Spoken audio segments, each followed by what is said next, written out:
ल्यूरियन को विदाई। उस रात कंपनी को फिर से सेलेबॉन के कक्ष में बुलाया गया और वहां लॉर्ड और लेडी ने उन्हें अच्छे शब्दों में बधाई दी। आखिरकार सेलेबॉन ने उनके जाने की बात कही।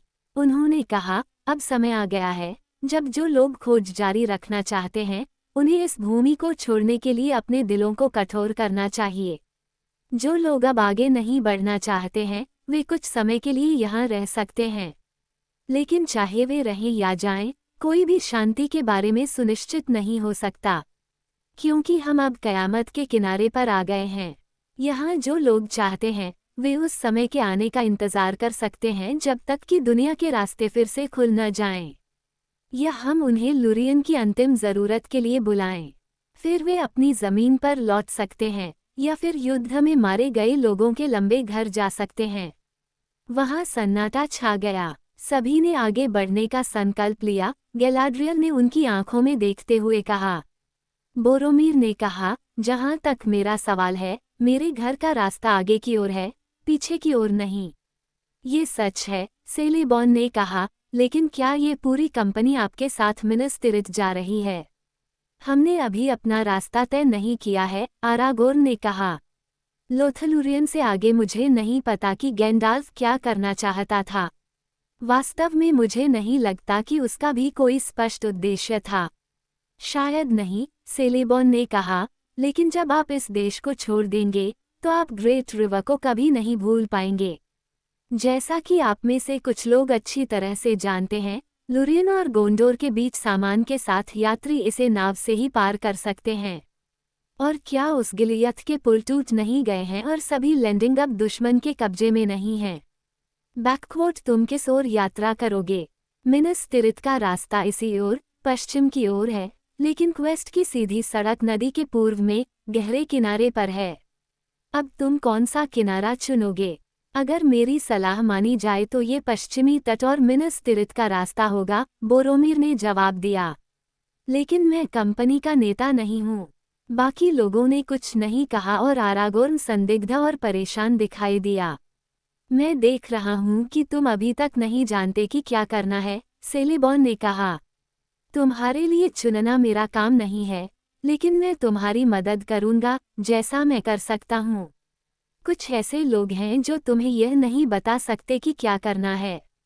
तुम्हारे बीच जो नाव चलाना जानते हैं वे हैं लेगोलास, जिसके लोग तेज बहती फॉरेस्ट नदी को जानते हैं, और गोंडोर के बोरोमीर और यात्री अरागोर्न। और एक हॉबिट। मेरी चिल्लाई, हम सभी नावों पर जंगली घोड़ों की तरह नहीं दिखते। मेरे लोग ब्रैंडीवाइन के किनारे रहते हैं। ये ठीक है, सेलेबॉन ने कहा। फिर मैं आपकी कंपनी को नावें उपलब्ध करा दूंगा। वे छोटी और हल्की होनी चाहिए, क्योंकि यदि आप पानी के रास्ते दूर जाते हैं तो ऐसी जगहें होंगी जहां आपको उन्हें ले जाने के लिए मजबूर होना पड़ेगा। आप सरन गैबीर के तेज बहाव वाले इलाकों में पहुंचेंगे और शायद अंत में राउरोस के बड़े झरने तक पहुंचेंगे जहां नदी नेन हिथोइल से नीचे गिरती है, और वहां अन्य खतरे भी हैं। नावें कुछ समय के लिए आपकी यात्रा को कम कष्टदायक बना सकती हैं, फिर भी वे आपको सलाह नहीं देंगी। अंत में आपको उन्हें और नदी को छोड़कर पश्चिम या पूर्व की ओर मुड़ना होगा। आरागोर्न ने सेलेबॉन को कई बार धन्यवाद दिया। नावों के उपहार ने उसे बहुत सांत्वना दी, खास तौर पर इसलिए क्योंकि अब उसे कुछ दिनों तक अपना रास्ता तय करने की जरूरत नहीं होगी। दूसरे लोग भी ज्यादा उम्मीद से भरे हुए लग रहे थे। आगे चाहे जो भी खतरे हों, झुकी हुई पीठ के साथ आगे बढ़ने की बजाय एंडुइन की चौड़ी लहरों के साथ उनका सामना करना बेहतर लगा। केवल सैम को संदेह था, वह किसी भी दर पर अभी भी नावों को जंगली घोड़ों की तरह बुरा मानता था, या उससे भी बुरा, और वह सभी खतरों से बच गया था जिससे वह उनके बारे में बेहतर नहीं सोचता था। सेलेबॉन ने कहा, कल दोपहर से पहले सब कुछ तैयार हो जाएगा और बंदरगाह पर तुम्हारा इंतजार किया जाएगा। मैं सुबह अपने लोगों को तुम्हारे पास भेजूंगा ताकि तुम यात्रा के लिए तैयार हो सको। अब हम तुम सभी को एक अच्छी रात और अच्छी नींद की कामना करते हैं। शुभ रात्रि मेरे मित्रों, गैलाड्रियल ने कहा। शांति से सो जाओ। आज रात के रास्ते के बारे में सोचकर अपने दिलों को बहुत परेशान मत करो। हो सकता है कि तुम लोगों को जिन रास्तों पर चलना है वे तुम्हारे पैरों के सामने पहले से ही बिछे हों, हालांकि तुम उन्हें देख नहीं पा रहे हो। शुभ रात्रि। अब कंपनी ने विदा ली और अपने मंडप में लौट आई। लेगोलास उनके साथ गया, क्योंकि यह लोथलुरियन में उनकी आखिरी रात थी, और गैलाड्रियल के शब्दों के बावजूद वे एक साथ परामर्श करना चाहते थे। लंबे समय तक वे इस बात पर बहस करते रहे कि उन्हें क्या करना चाहिए और अंगूठी के साथ अपने उद्देश्य को पूरा करने का प्रयास करना सबसे अच्छा कैसे होगा, लेकिन वे किसी निर्णय पर नहीं पहुंच पाए।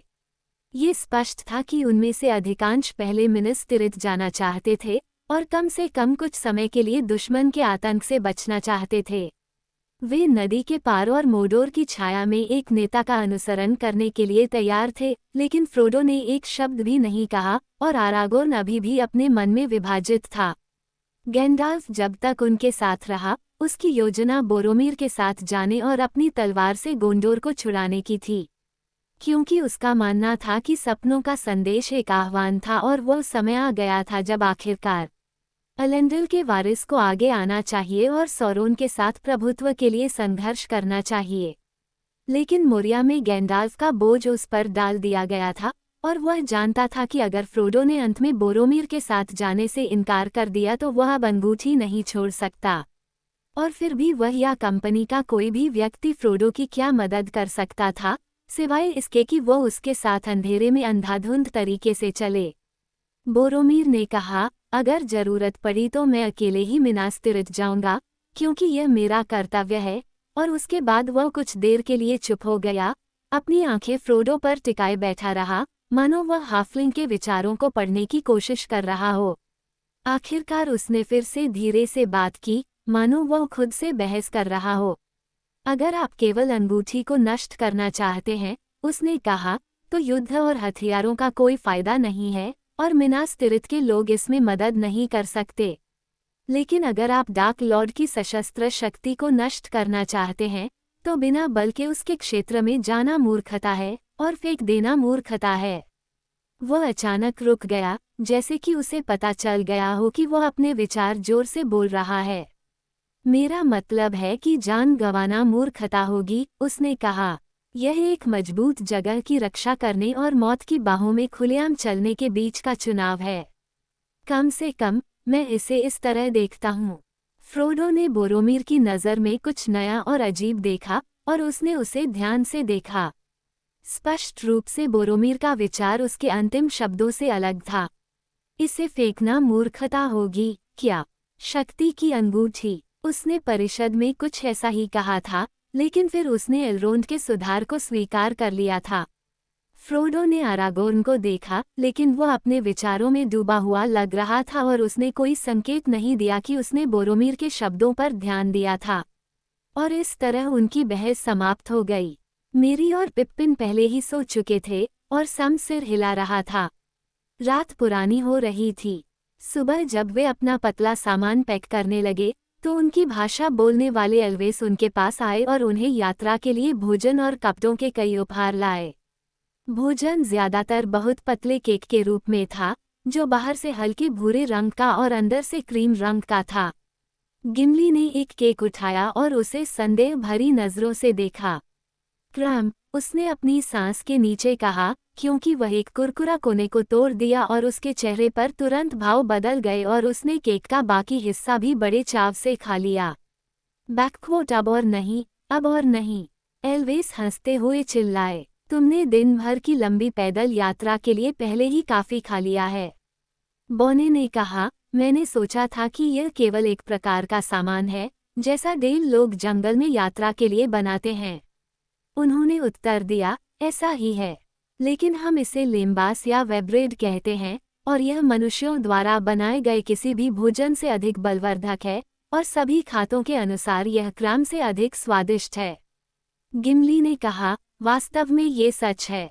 ये ब्योर्निंग्स के शहद के केक से बेहतर है, और यह बहुत बड़ी प्रशंसा है, क्योंकि ब्योर्निंग्स सबसे अच्छे बेकर हैं जिन्हें मैं जानता हूँ, लेकिन वे इन दिनों यात्रियों को अपने केक देने के लिए बिल्कुल भी इच्छुक नहीं हैं। आप दयालु मेजबान हैं। उद्धरण चिन्ह। फिर भी हम आपको खाना छोड़ने के लिए कहते हैं, उन्होंने कहा। एक बार में थोड़ा थोड़ा खाओ, और केवल ज़रूरत पड़ने पर, क्योंकि ये चीज़ें तब दी जाती हैं जब सब कुछ खत्म हो जाता है। केक कई दिनों तक मीठे रहेंगे अगर उन्हें बिना तोड़े और पत्तों के आवरण में रखा जाए, जैसा कि हम उन्हें लाए हैं। एक यात्री एक दिन के लंबे परिश्रम के बाद भी अपने पैरों पर खड़ा रह सकता है, भले ही वह मिनस तिरित के लंबे लोगों में से एक क्यों न हो। इसके बाद एल्स ने अपने साथ लाए गए कपड़ों को खोला और कंपनी के हर सदस्य को दे दिया। उन्होंने हर एक के लिए एक हुड और लबादा दिया था, जो उसके आकार के हिसाब से बनाया गया था, जो हल्के लेकिन गर्म रेशमी कपड़े से बना था जिसे गलाधरम ने बुना था। ये कहना मुश्किल था कि वे किस रंग के थे। पेड़ों के नीचे गोधूली के रंग के साथ वे भूरे रंग के लग रहे थे, और फिर भी अगर उन्हें हिलाया जाता या किसी दूसरी रोशनी में रखा जाता तो वे छायादार पत्तों की तरह हरे या रात में परती खेतों की तरह भूरे या सितारों के नीचे पानी की तरह शाम चांदी के रंग के होते। प्रत्येक लबादा गर्दन के चारों ओर एक ब्रोच के साथ बंधा हुआ था जो चांदी से लदी हरी पत्ती की तरह था। क्या ये जादुई लबादे हैं? पिप्पिन ने आश्चर्य से उन्हें देखते हुए पूछा। मुझे नहीं पता कि तुम्हारा क्या मतलब है, एल्स के नेता ने उत्तर दिया। वे सुंदर वस्त्र हैं और वेब अच्छा है, क्योंकि यह इस देश में बनाया गया था। वे निश्चित रूप से एल्विश वस्त्र हैं, अगर तुम्हारा यही मतलब है। पत्ती और शाखा, पानी और पत्थर, उनमें ल्यूरियन की गोधूली के तहत इन सभी चीज़ों का रंग और सुंदरता है जिसे हम प्यार करते हैं, क्योंकि हम जो कुछ भी बनाते हैं उसमें हम उन सभी चीज़ों के बारे में सोचते हैं जिन्हें हम प्यार करते हैं। फिर भी वे वस्त्र हैं, कवच नहीं, और वे शाफ्ट या ब्लेड नहीं बदलेंगे। लेकिन वे आपको अच्छी तरह से काम आएंगे। वे पहनने में हल्के हैं और ज़रूरत पड़ने पर पर्याप्त गर्म या ठंडे हैं, और आप उन्हें शत्रुतापूर्ण आंखों की नज़र से दूर रखने में एक बड़ी सहायता पाएंगे, चाहे आप पत्थरों या पेड़ों के बीच चलो। तुम वाकई लेडी के पक्ष में ऊंचे हो, क्योंकि उसने खुद और उसकी दासियों ने ये सामान बुना है, और इससे पहले हमने कभी भी अजनबियों को अपने लोगों की वेशभूषा में नहीं पहनाया है। सुबह के भोजन के बाद कंपनी ने फव्वारे के पास लॉन को अलविदा कहा। उनके दिल भारी थे, क्योंकि यह एक सुंदर जगह थी और यह उनके लिए घर जैसा हो गया था, हालांकि वे उन दिनों और रातों की गिनती नहीं कर सकते थे जो उन्होंने वहां बिताए थे। जैसे ही वे कुछ देर के लिए धूप में सफ़ेद पानी को देखते हुए खड़े रहे, हल्देर घास के मैदान की हरी घास पर चलता हुआ उनके पास आया। फ्रोडो ने प्रसन्नता से उसका स्वागत किया। मैं उत्तरी बाड़ों से लौट आया हूँ, एल्फ ने कहा, और अब मुझे फिर से तुम्हारा मार्गदर्शक बनने के लिए भेजा गया है। डिमरिल घाटी भाप और धुएं के बादलों से भरी हुई है और पहाड़ अशांत हैं। धरती की गहराइयों में शोर है। अगर तुम में से किसी ने उत्तर की ओर अपने घरों को लौटने के बारे में सोचा होता तो तुम उस रास्ते से नहीं जा पाते। लेकिन आओ, तुम्हारा रास्ता अब दक्षिण की ओर जाता है। जब वे क्यारस गलाधोन से गुजर रहे थे तो हरे रास्ते खाली थे, लेकिन उनके ऊपर के पेड़ों में कई आवाजें बड़बड़ा रही थीं और गा रही थीं। वे खुद चुपचाप चले गए। अंत में हल्देर उन्हें पहाड़ी की दक्षिणी ढलानों से नीचे ले गया और वे फिर से लैंप से लटके बड़े द्वार और सफ़ेद पुल पर पहुंचे, और इस तरह वे बाहर निकल गए और आल्स के शहर को छोड़ दिया। फिर वे पक्की सड़क से दूर हो गए और एक रास्ता लिया जो मैलोन पेड़ों की एक गहरी झाड़ी में चला गया, और आगे बढ़ गए, चांदी की छाया के लुढ़कते जंगलों के बीच से घूमते हुए उन्हें दक्षिण और पूर्व की ओर नदी के तट की ओर ले गए। वे लगभग 10 मील चले थे और दोपहर होने वाली थी जब वे एक ऊंची हरी दीवार पर पहुंचे। एक खुले स्थान से गुजरते हुए वे अचानक पेड़ों से बाहर आ गए। उनके सामने चमकती घास का एक लंबा लॉन था जो सुनहरे अलेनोर से जड़ी हुई थी, जो सूरज की रोशनी में चमक रही थी। लॉन चमकीले किनारों के बीच एक संकरी जीभ में फैला हुआ था। दाईं ओर और पश्चिम में सिल्वर लोड चमकता हुआ बह रहा था। बाईं ओर और पूर्व में ग्रेट रिवर अपने चौड़े पानी को घुमा रहा था, जो गहरा और अंधेरा था। दूर के किनारों पर जंगल अभी भी दक्षिण की ओर बढ़ रहे थे जहां तक नजर जा सकती थी, लेकिन सभी किनारे धूमिल और नंगे थे। कोई भी मालोन अपनी सोने से लटकी हुई शाखाओं को लुरियन की भूमि से आगे नहीं बढ़ा पाया। सिल्वर लोड के किनारे, नदियों के संगम से कुछ दूरी पर, सफ़ेद पत्थरों और सफ़ेद लकड़ी का एक टीला था। इसके पास कई नावें और बजरे खड़े थे। कुछ चमकीले रंग से रंगे हुए थे और चमक रहे थे, चांदी, सोने और हरे रंग की, लेकिन ज्यादातर या तो सफेद या भूरे रंग की थीं। यात्रियों के लिए 3 छोटी ग्रे नावें तैयार की गई थीं और इनमें एल्व्स ने अपना सामान रखा और उन्होंने रस्सियों के कुंडल भी जोड़े, प्रत्येक नाव में 3। वे दिखने में पतली थीं, लेकिन मजबूत, छूने में रेशमी, एल्वेन लबादों की तरह भूरे रंग की। ये क्या है? सैम ने हरे मैदान पर पड़े एक पेड़ को उठाते हुए पूछा। रस्सी तो वाकई, नावों में से एक एल्फ ने जवाब दिया। बिना रस्सी के कभी दूर तक यात्रा मत करो, और जो लंबी, मजबूत और हल्की हो, ये ऐसी ही होती हैं।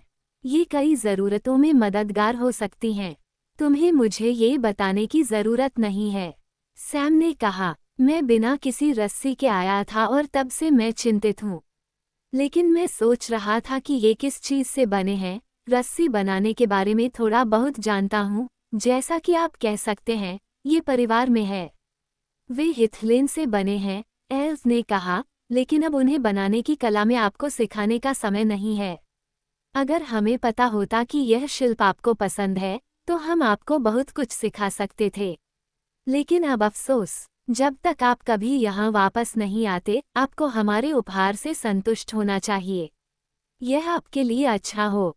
आओ, हल्दीर ने कहा, अब सब कुछ तुम्हारे लिए तैयार है। नावों में चढ़ो, लेकिन पहले सावधानी बरतना। शब्दों पर ध्यान दो, दूसरे कल्पित बौने बोले। ये नावें हल्की हैं और ये चालाक हैं और दूसरे लोगों की नावों से अलग हैं। ये डूबेंगी नहीं, इन्हें आप जैसे चाहें वैसे लाद लें, लेकिन अगर इन्हें गलत तरीके से संभाला जाए तो ये भटक सकती हैं। ये समझदारी होगी कि आप नीचे की ओर जाने से पहले यहाँ जहाँ उतरने की जगह है, वहाँ से अंदर बाहर कदम रखने की आदत डालें।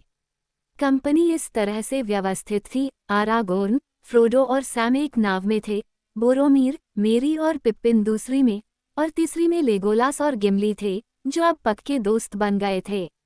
इस आखिरी नाव में ज्यादातर सामान और पैक रखे गए थे।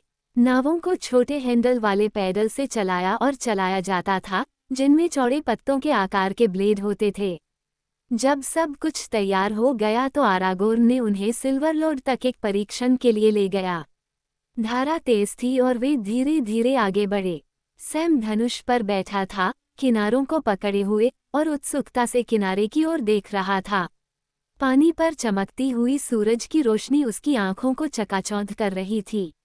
जैसे ही वे टंग के हरे मैदान से आगे बढ़े, पेड़ नदी के किनारे तक पहुंच गए। यहाँ वहाँ सुनहरी पत्तियां उछल रही थीं और लहरदार धारा पर तैर रही थीं। हवा बहुत उज्ज्वल और शांत थी, और दूर से लाख के ऊंचे गीत को छोड़कर एक सन्नाटा था। वे नदी में एक तीव्र मोड़ पर मुड़े, और वहाँ, गर्व से धारा के साथ उनकी ओर बढ़ते हुए, उन्होंने एक बहुत बड़े आकार का हंस देखा। उसकी घुमावदार गर्दन के नीचे सफ़ेद छाती के दोनों ओर पानी लहरा रहा था। उसकी चोंच चमकीली सोने की तरह चमक रही थी, और उसकी आंखें पीले पत्थरों में जेट की तरह चमक रही थीं। उसके विशाल सफ़ेद पंख आधे उठे हुए थे। जैसे जैसे वह पास आ रहा था, नदी में एक संगीत बज रहा था, और अचानक उन्हें एहसास हुआ कि यह एक जहाज़ था, जिसे एक पक्षी की तरह कल्पित कौशल के साथ बनाया और उकेरा गया था। सफ़ेद कपड़े पहने 2 कल्पित काले पैडल से इसे चला रहे थे। जहाज़ के बीच में सेलेबॉन बैठा था, और उसके पीछे गैलाड्रियल खड़ी थी, लंबी और सफ़ेद। उसके बालों में सुनहरे फूलों का एक घेरा था, और उसके हाथ में एक वीणा थी, और वह गा रही थी। ठंडी साफ हवा में उसकी आवाज़ उदास और मीठी थी। मैंने पत्तों के बारे में गाया, सोने के पत्तों के बारे में, और वहाँ सोने के पत्ते उगाए। मैंने हवा के गीत गाए, एक हवा आई और शाखाओं में बह गई। सूर्य के पार, चंद्रमा के पार, समुद्र पर झाग था, और इल्मारिन के तट पर एक सुनहरा वृक्ष उगाया था। एल्डमार में एवाईव के तारों के नीचे ये चमकता था। एल्डामार में एल्वेन तिरियोन की दीवारों के पास। वहाँ बहुत समय से शाखाओं वाले वर्षों पर सुनहरे पत्ते उगे हैं, जबकि यहाँ विभाजित होते समुद्र के पार अब एल्वेन आंसू गिर रहे हैं। ये लुरियन, शीत ऋतु आती है, नंगे और पत्ते रहित दिन। झरने में पत्तियां गिर रही हैं, नदी बह रही है। ये लुरियन, बहुत दिनों से मैं इस किनारे पर रहता आया हूँ और एक लुप्त होते मुकुट में स्वर्णिम एलिनोर लिपटा हुआ है। लेकिन अगर मैं अब जहाज़ों के बारे में गाऊं, तो कौन सा जहाज मेरे पास आएगा? कौन सा जहाज मुझे इतने विशाल सागर से पार ले जाएगा? स्वान जहाज के पास आते ही आरागोर्न ने अपनी नाव रोक ली। महिला ने अपना गाना समाप्त किया और उनका अभिवादन किया। हम आपको अंतिम विदाई देने आए हैं, उसने कहा, और अपनी भूमि से आशीर्वाद के साथ आपको गति देने के लिए। सेलिबॉन ने कहा, यद्यपि आप हमारे मेहमान थे, फिर भी आपने अभी तक हमारे साथ खाना नहीं खाया है, इसलिए हम आपको यहीं बहते पानी के बीच एक विदाई भोज के लिए आमंत्रित करते हैं, जो आपको लुरियन से बहुत दूर ले जाएगा। हंस धीरे धीरे हाइट की ओर बढ़ गया और उन्होंने अपनी नावें मोड़ ली और उसका पीछा किया। वहां एग्लाडल के आखिरी छोर पर हरी घास पर विदाई भोज का आयोजन किया गया, लेकिन फ्रोडो ने बहुत कम खाया पिया, केवल महिला की सुंदरता और उसकी आवाज पर ध्यान दिया। वो अब खतरनाक या भयानक नहीं लग रही थी, न ही छिपी हुई शक्ति से भरी हुई थी। वो पहले से ही उसे लग रही थी, जैसा कि बाद के दिनों के पुरुषों द्वारा अभी भी कभी कभी कल्पित बौने देखे जाते हैं, मौजूद और फिर भी दूर, एक जीवित दृष्टि जो समय की बहती धाराओं द्वारा पहले ही बहुत पीछे छोड़ दिया गया है। खाने पीने के बाद घास पर बैठे हुए सेलिबॉन ने उनसे फिर से उनकी यात्रा के बारे में बात की और अपना हाथ उठाकर टंक के पार दक्षिण की ओर जंगल की ओर इशारा किया। उन्होंने कहा, जैसे जैसे आप पानी में उतरेंगे, आप पाएंगे कि पेड़ खत्म हो जाएंगे और आप एक बंजर इलाके में पहुंच जाएंगे। वहां नदी ऊंचे दलदलों के बीच पथरीली घाटी में बहती है, जब तक कि कई लीग के बाद ये टिनरॉक के ऊंचे द्वीप पर नहीं पहुंच जाती, जिसे हम टोल ब्रांडर कहते हैं। वहां ये द्वीप के खड़ी किनारों के चारों ओर अपनी बाहें फैलाती है और फिर रोरोस के झरनों के ऊपर से एक बड़ी आवाज और धुएं के साथ निंडाल्फ में गिरती है, जिसे आपकी भाषा में वेटवान कहा जाता है। ये सुस्त दलदल का एक विस्तृत क्षेत्र है जहां धारा टेढ़ी मेढ़ी और बहुत विभाजित हो जाती है। वहां एंटवॉश कई नदियों द्वारा बहती है। पश्चिम में फेंगोरन के जंगल से मोहाना, उस धारा के पास ग्रेट रिवर के इस तरफ रोहन है। आगे की तरफ एमिन मुइल की उदास पहाड़ियां हैं। वहां हवा पूर्व से बहती है, क्योंकि वे मृत दलदलों और नोम भूमि से सिरित गोरगोर और मोडोर के काले द्वारों को देखते हैं। बोरोमीर और उसके साथ मिनास तिरित की तलाश में जाने वाले सभी लोगों के लिए अच्छा होगा कि वे रोरोस के ऊपर ग्रेट रिवर को छोड़ दें और दलदल में जाने से पहले एंटवॉश को पार कर लें। फिर भी उन्हें उस धारा में बहुत दूर नहीं जाना चाहिए, न ही फेंगोरन के जंगल में उलझने का जोखिम उठाना चाहिए। वो एक अजीब भूमि है और अब बहुत कम जानी जाती है। लेकिन बोरोमीर और आरागोरन को निस्संदेह इस चेतावनी की आवश्यकता नहीं है। बोरोमीर ने कहा, वास्तव में हमने मिनास तिरित में फेंगोर्न के बारे में सुना है, लेकिन जो मैंने सुना है वो मुझे ज्यादातर पुरानी महिलाओं की कहानियां लगती हैं, जैसे हम अपने बच्चों को सुनाते हैं। रोहन के उत्तर में जो कुछ भी है, वह अब हमारे लिए इतना दूर है कि कल्पना वहां स्वतंत्र रूप से घूम सकती है। पुराने समय में फेंगोर्न हमारे राज्य की सीमाओं पर था, लेकिन अब हम में से किसी ने भी इसे देखने के बाद कई लोगों की जान ले ली है, ताकि दूर के वर्षों से चली आ रही किंवदंतियों को साबित या गलत साबित किया जा सके। मैं खुद भी रोहन में कई बार गया हूँ, लेकिन मैंने कभी इसे उत्तर की ओर पार नहीं किया। जब मुझे एक संदेशवाहक के रूप में भेजा गया था, तो मैं व्हाइट माउंटेन के किनारे से गैप से होकर गुजरा और इसे नॉर ग्राफलड को पार करके नॉर्थलैंड में पहुंचा। एक लंबी और थकाऊ यात्रा। मैंने इसे 400 लीग माना और मुझे इसमें कई महीने लग गए, क्योंकि मैंने ग्राफलड के पार थरबाद में अपना घोड़ा खो दिया था। उस यात्रा के बाद और सड़क पर मैंने जो कुछ भी किया है, वो सब मैंने किया है। इस कंपनी के साथ मिलकर काम करते हुए मुझे इसमें कोई संदेह नहीं है कि मैं रोहन से होकर भी रास्ता खोज लूंगा और जरूरत पड़ने पर फेंगोरन से भी। सेलिबॉन ने कहा, तो मुझे और कुछ कहने की जरूरत नहीं है। लेकिन उस ज्ञान को तुच्छ मत समझो जो बहुत पुराने समय से चला आ रहा है, क्योंकि अक्सर ऐसा होता है कि बूढ़ी पत्नियां उन बातों को याद रखती हैं जो कभी बुद्धिमानों के लिए जानना जरूरी थीं। अब गैलाड्रियल घास से उठी और अपनी एक दासी से एक प्याला लेकर उसे सफ़ेद मधु से भरकर सेलेबॉन को दे दिया। अब विदाई का प्याला पीने का समय आ गया है, उसने कहा। पियो, गलाधरम के स्वामी, और तुम्हारा दिल उदास न हो, हालांकि दोपहर के बाद रात आनी ही है और हमारी शाम भी करीब आ रही है। फिर वह प्याला कंपनी के हर सदस्य के पास ले गई और उन्हें पीने को कहा और अलविदा। लेकिन जब वे पी चुके तो उसने उन्हें फिर से बैठने का आदेश दिया। घास और कुर्सियां उसके और सेलेबॉन के लिए रखी गई थीं। उसकी दासियां खड़ी थीं। वह चुप हो गई और कुछ देर तक अपने मेहमानों को देखती रही। आखिरकार उसने कहा, फिर से, हमने जुदाई का प्याला पी लिया है, उसने कहा, हमारे बीच। लेकिन तुम्हारे जाने से पहले मैं अपने जहाज के लिए उपहार लेकर आई हूँ और छायाएं गिर गई हैं जिन्हें गैलाद्रम के भगवान और लेडी अब लोथलुरियन की याद में तुम्हें भेंट करते हैं। तब उसने बारी बारी से सभी को पुकारा। यह आपकी कंपनी के नेता के लिए सेलेबॉन और गैलाड्रियल का उपहार है, उसने अरागोर्न से कहा, और उसने उसे एक म्यान दिया जो उसकी तलवार के लिए बनाया गया था।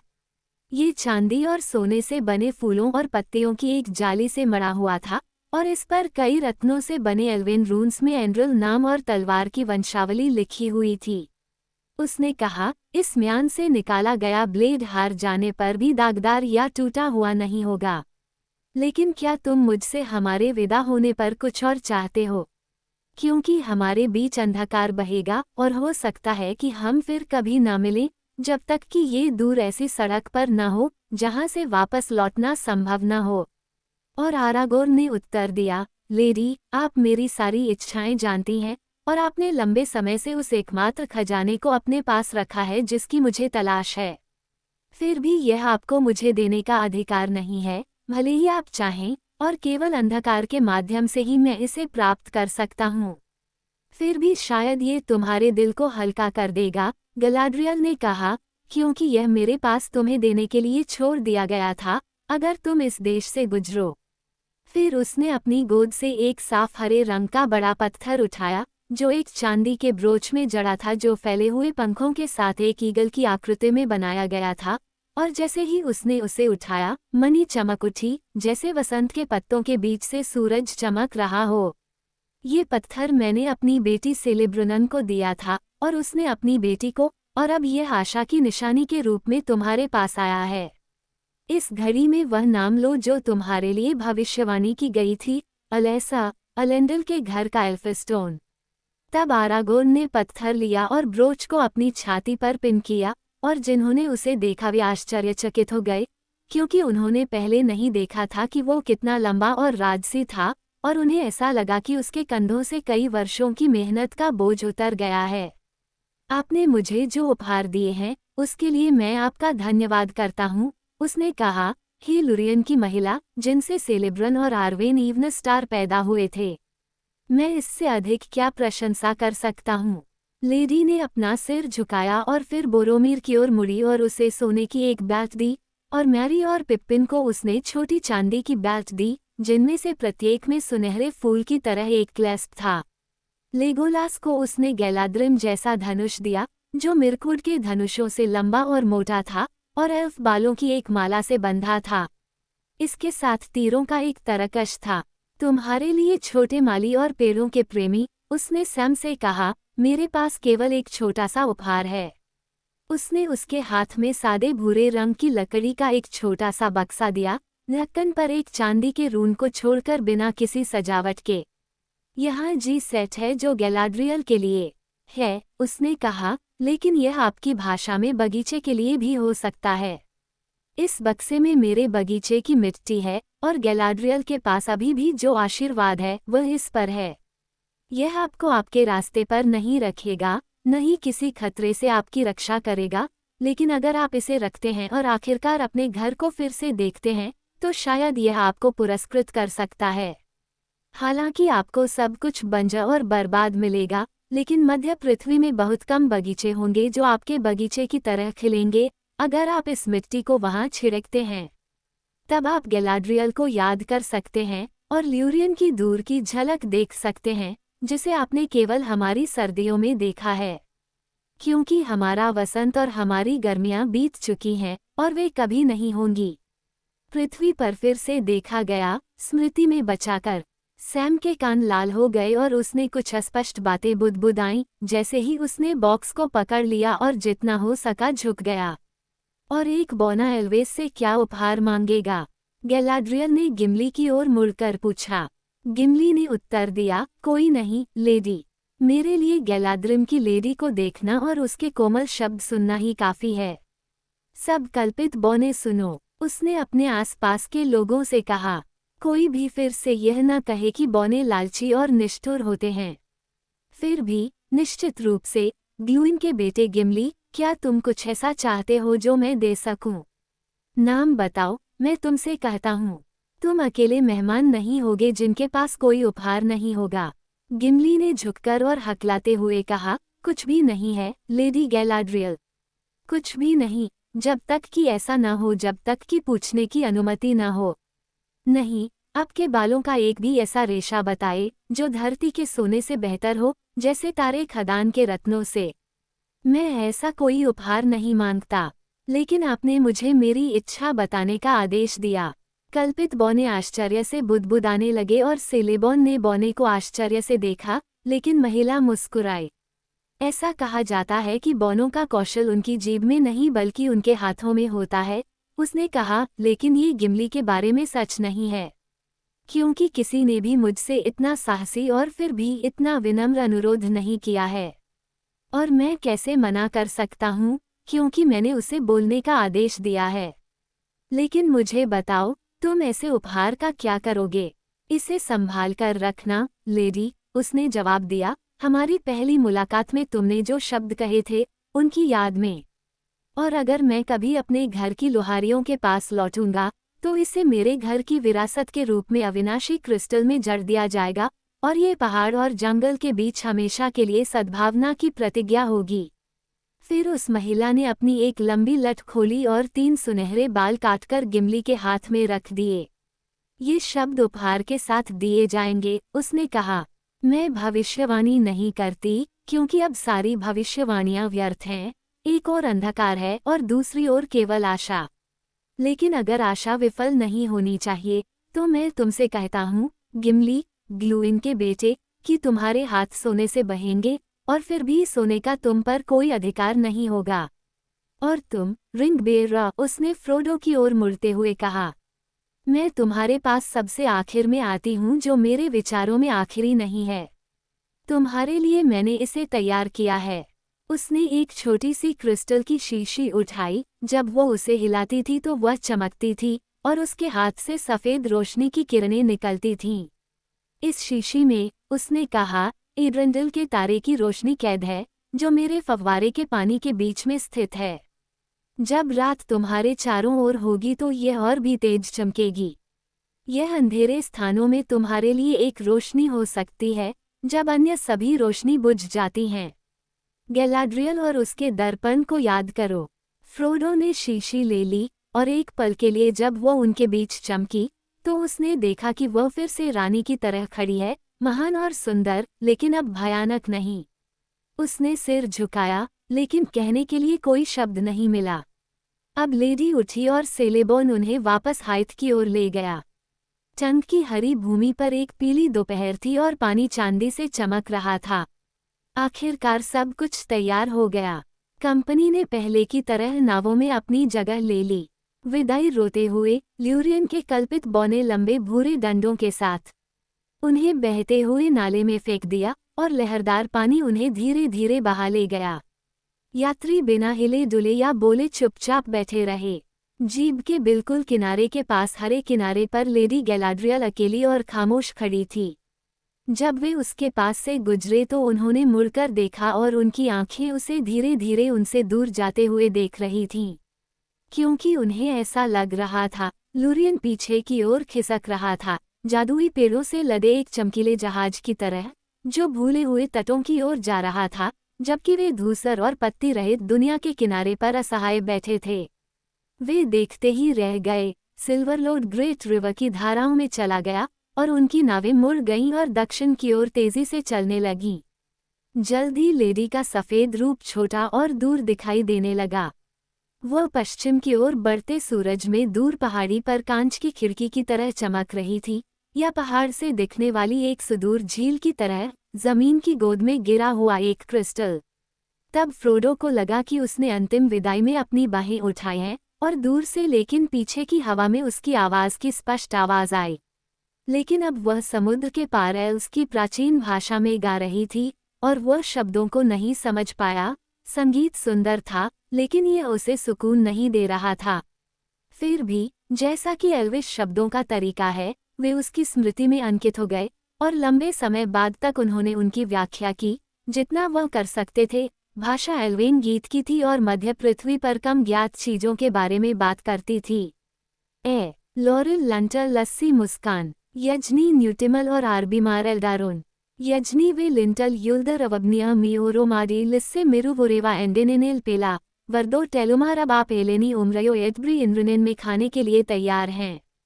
एसेन यारा युलमा निनेनक्वांतुवा एनएसएन टिंटाल वर्दा उयोलोस्लो और फेनयार ब्राइट अलंटब्री ऑटनल यारिलल्टिया अंडुलबवल लुम्बुल सिनिनुरिलो केटामोनिलाई फाल्मलिना रायम्बियल मेट द एचेनेसाइल उंटपा कैलासिरियो एमेनारी ओयाल।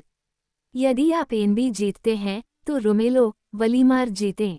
नंब्रिल नई हेरुवलल वलीमार नई एलिल हेरुवा नंबरिल। हवा में पत्ते सोने की तरह झड़ रहे हैं, पेड़ों के पंखों की तरह अनगिनत लंबे वर्ष पश्चिम से परे ऊंचे हॉलों में मीठे मधु के तेज घूंटों की तरह बीत गए हैं।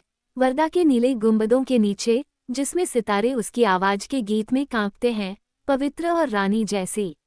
अब मेरे लिए प्याला कौन भरेगा? अभी के लिए माउंट एववाइट से किंडला वर्दा, सितारों की रानी ने बादलों की तरह अपने हाथ ऊपर उठा लिए हैं, और सभी रास्ते गहरी छाया में डूब गए हैं, और एक धूसर देश से हमारे बीच झागदार लहरों पर अंधेरा छा गया है, और धुंध ने कैलासिरिया के रत्नों को हमेशा के लिए ढाक लिया है।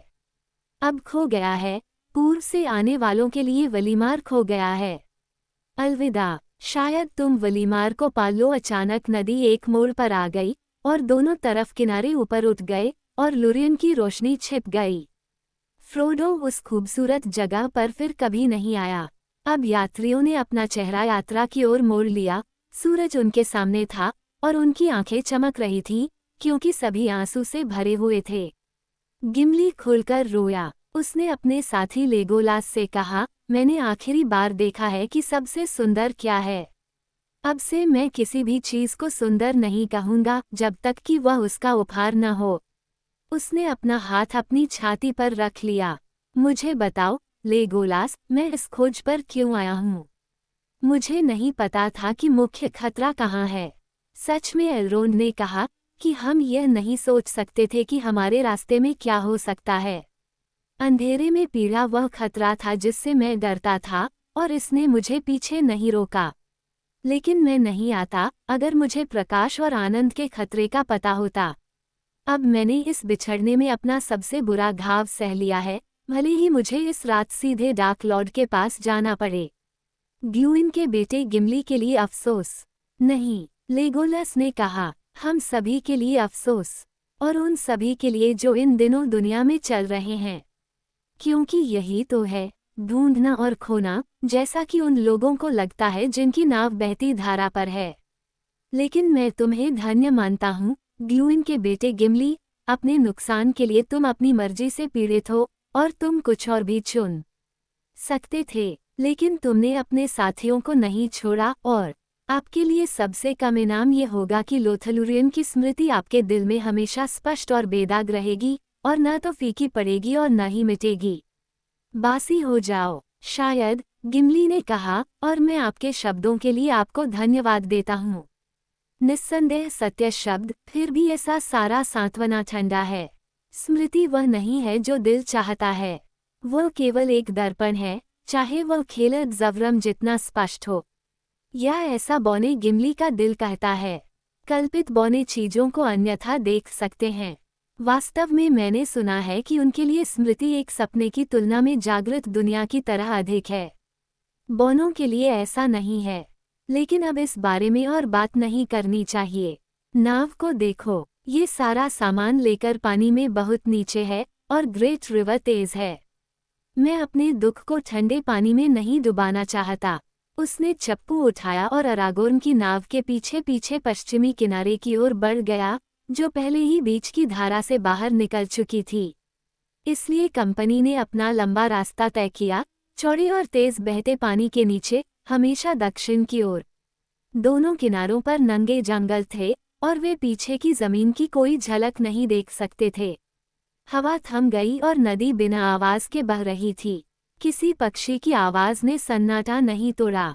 दिन ढलने के साथ सूरज की रोशनी धुंधली होती गई, जब तक कि वह एक ऊंचे सफेद मोती की तरह पीले आसमान में चमक नहीं गया। फिर यह पश्चिम में फीका पड़ गया और शाम जल्दी हो गई। उसके बाद एक धूसर और तारों रहित रात आ गई। वे दूर तक अंधेरे शांत घंटों में तैरते रहे, पश्चिमी जंगलों की लटकती हुई छाया के नीचे अपनी नावों को चलाते हुए। बड़े पेड़ भूतों की तरह गुजर रहे थे, अपनी मुड़ी हुई प्यासी जड़ों को धुंध के माध्यम से पानी में नीचे धकेल रहे थे। यह उदास और ठंडा था। फ्रोडो बैठा और नदी की फीकी लहरों और कलकल की आवाज को सुन रहा था, जो किनारे के पास पेड़ों की जड़ों और बहते हुए लकड़ी के बीच में झल्लाहट कर रही थी, जब तक कि उसका सिर नहीं हिला और वह बेचैनी से सो गया।